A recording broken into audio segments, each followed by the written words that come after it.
Hello, y'all. Welcome to Bam Bam Raw TV. I'm Bam Bam, aka the 411 Giant. Hit that like button, subscribe, and hit that bell icon so you know my next video coming out. And listen, on this episode here is we've been doing some response videos because I don't want to get too far behind in asking some of the most prevalent questions that people have been asking me. So bear with me on this here and let's enjoy this. Just enjoy this time. Okay, on this episode, guy asked me, what am I afraid of? And what dudes in jail are afraid of? And hell, I mean, you could say most of us are afraid of dying in jail. Most of us are staying in jail until we die. Most of us ain't gonna get past that. A great deal of us is not gonna get past that. A great deal of those people I left is gonna die in prison. I've seen quite a few die there. So I mean, that's what they are afraid of. Nobody. They want to die at home in the comfort of their family. They want to die. They want to get killed out in the street doing something, or they want to boom. But they don't want to just die sitting away, molding away in a cell. They do not want to die at the hands of their oppressors. So now it's the question I used to always ask, and this is a thing. What I'm afraid of is irrelevant because I'm not going to share that with nobody, and I'm not going to tell nobody how to frighten me because I don't like being frightened. If I get frightened, I'm gonna try to kill whatever that scared me, and unfortunately, that's how I live, and that's how I was in jail as well. But to move to a more sensible platform on this, what in jail, what a man is afraid of, and I'm gonna use my interaction with the police on this. What you are afraid of should not be shared with no man. It should not be obvious to no one. But believe me, it can be perceived, and sometimes through your own undoing. How do I say this here? I'm sitting here. I was held in restraints for 40 days. I did 28 of those in ambulatory vet restraints, and I did the other 13. The other 12 I did in 4-point. And I've been through everything worse. I went through every worst thing possible while I was in 4-points. But I learned a lot. I learned something by the police when I said it to him. Man, hit me in the teeth. Hit me in the teeth with the radio. He was actually a lieutenant named Gordon, which was part of my lawsuit. I won my lawsuit. Okay, it was settled. Now, during that time, I was in restraints. The police would come and do things, and they would say certain things, and they'd be like, when we come through the night, and we'll be leaving these lights on, I'm 4-pointed down. Hey, shut them lights off. Pull the cover up over his head. So I can't see the people walking by. I guess so I be in the dark. I said, okay, I'm good. I'm strapped down. I can't move anyway. Anything I see in the dark, gonna already be, what can I do? I don't do the spitting thing, so what I'm gonna do? Well, I mean, there's nothing I can do. I'm strapped down. Y'all got me strapped down. There's nothing I can do. So why do you think it scared me to be in the dark? Why do you think that it's gonna scare me to be laying down here and not with the blanket over my head instead of having the blanket right here, or not even have the blanket on me at all? Why do you figure that gonna scare me? You can only judge. You can't judge what's scaring me. Because I never showed Child, what scared me. So you can't judge. You can't judge to be able to make that decision. What you basing it on, the only thing that you got left, if I haven't showed you no signs, then you got to go off what you afraid of. So when you put that cover over my head, you just told me you scared of the dog. Something happened to you back in your life that you scared of the dog. You scared of being in the dog alone. Whether your mama put you in when you was a baby police officer, your mama put you in the closet. Whether you was a juvenile police officer, your daddy locked you up in the basement. I don't know. But something scared you when you scared a dog. You understand? So, boom, what happened? When they come back, I tell them, I make a little statement to them. Yeah, man, you get dog, or you go get dog out there, sun, them lights go out, they supposed to be a thunderstorm going to move. What? We got generators. His reaction tell me. Well, you're going to be out there feeding people out there on that, what? That electricity going to go out, the lights going to go off, and them doors going to pop open. What? Man, what? No, I ain't. Generator, we got generators. We got bag of generators. This penitentiary. I know. I was just saying that to see your reaction. We got generators. That's what they give away. Do to I take you. I do this into you. I take you and box you in the head with it. Don't make me have to come in here with this blackjack and hit you and crack you in the head. But shit, I've been cracked enough time not to be scared of that. But it scared you to get hit. You like to hit, but you scared to death of being hit. That's what you just told me. A person who has not examined you and figured out your fears can only do things to you that he think hurt him. He cannot do things to you that he know hurt you if you haven't told him. You haven't showed him that. So what he got to go off of? He got to go off of him. You ain't nothing but a coward anyway. So I supposed to feel some kind of way because this police officer called me a coward who just took 8 dudes to wrestle a 411 dude down and put him in restraints. And I supposed to believe that's supposed to hurt me or that's supposed to scare me. That seemed more like your identification than it do mine. In the fact that you think that's a tool to be used, that means that probably be effective on you. And then what happened again? Same type of thing. Lieutenant come in there, and I said, yeah, you said I was a coward, huh?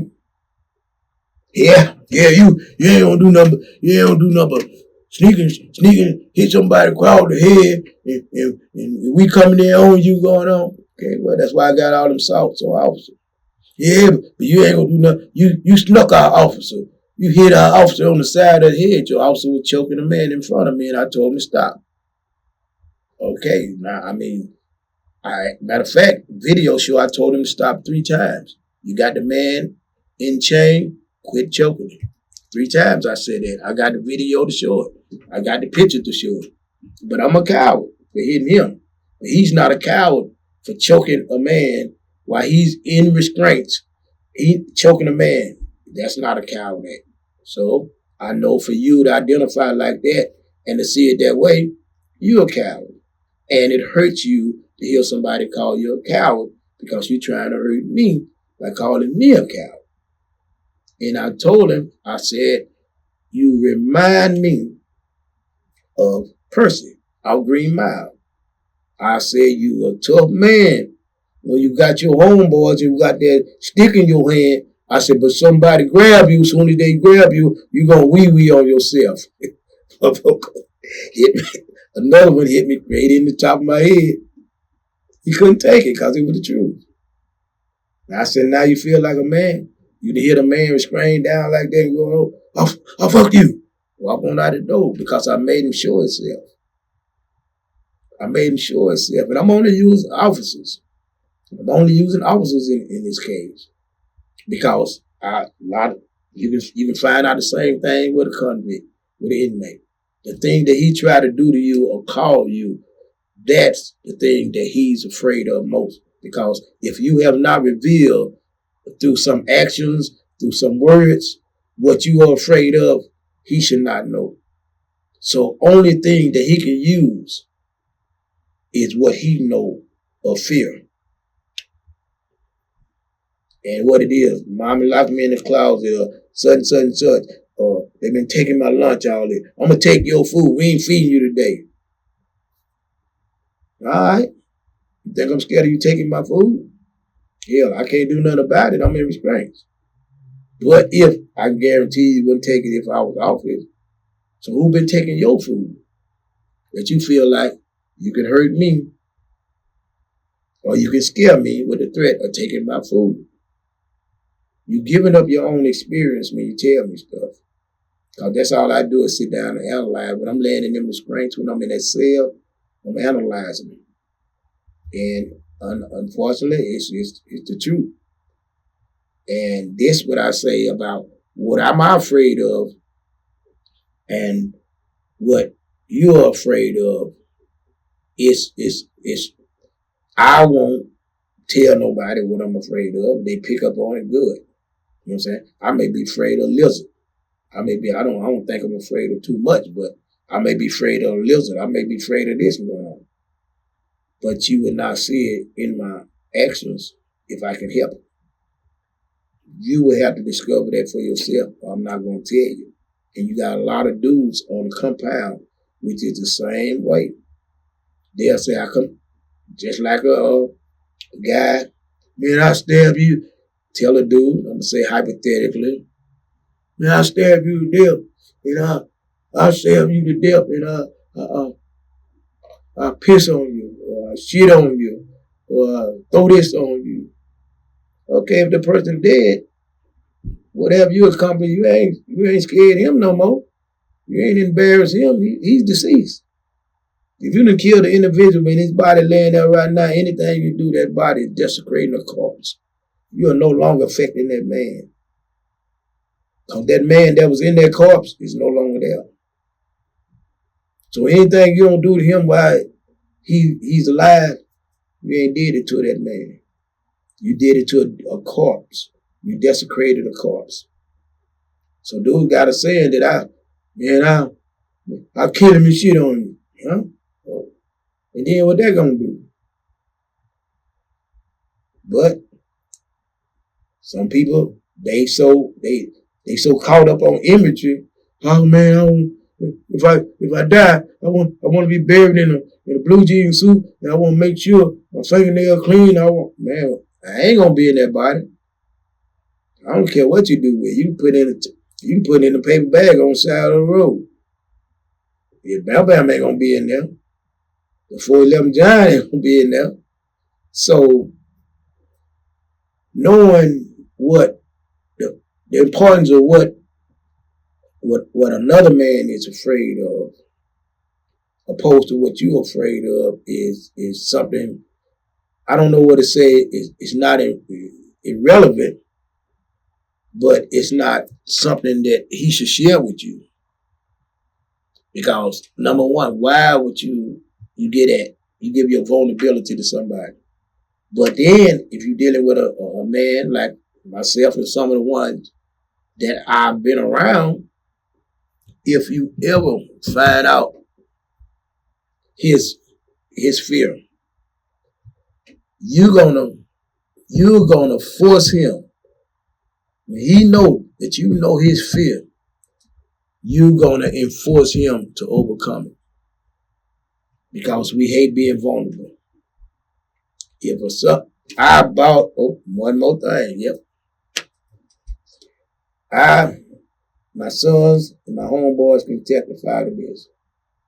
I was on a rampage one time, and I was robbing some individuals on certain corners.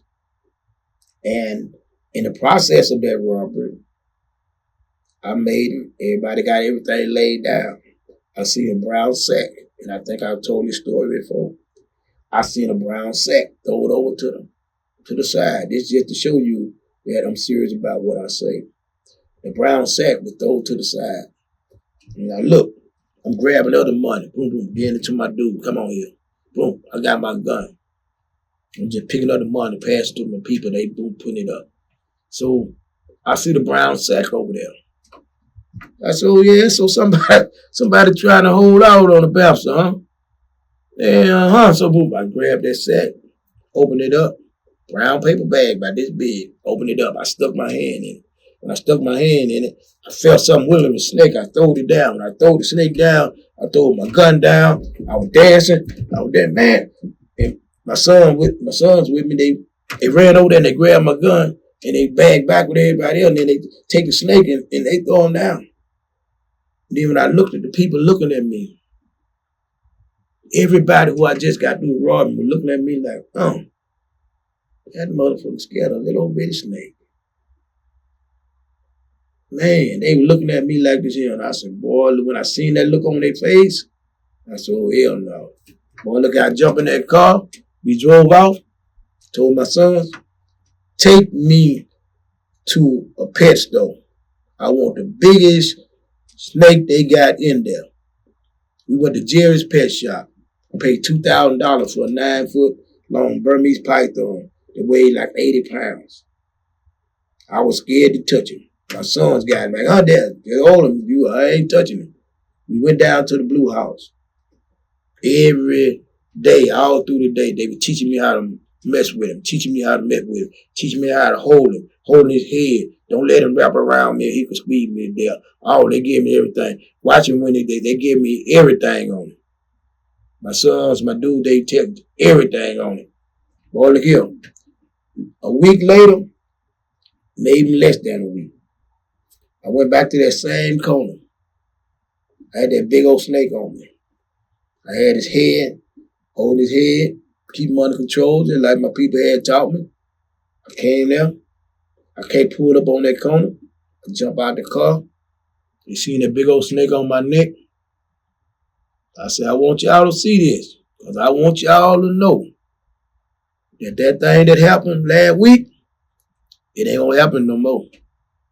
So don't try it, because it's going to get somebody killed. I said, y'all want to pet it? They're like, no, man, go on. I said, y'all sure? Come on now. They getting back like, no, I'm good. I said, okay.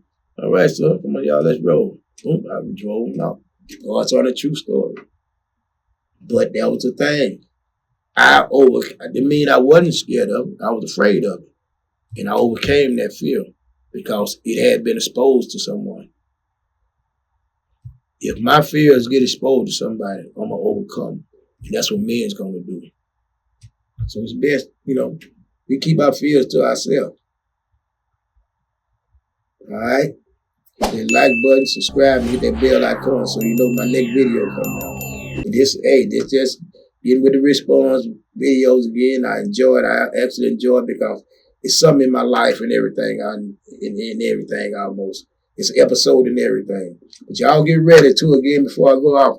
Y'all get ready for I'm finna put together the men's in the mind of murder. This is going to not be about no particular person, but it's going to be through the minds of the people that I done met. Not generally by name, but the ideology behind some of the things that people can't understand. And the ideology, I'm going to break it down to y'all in a form more about the situation, not about individuals. But it's going to be the mind of murderers. Hit that like button, subscribe, and hit that bell icon so you know my next video come out. All right, peace, and keep getting at me, y'all.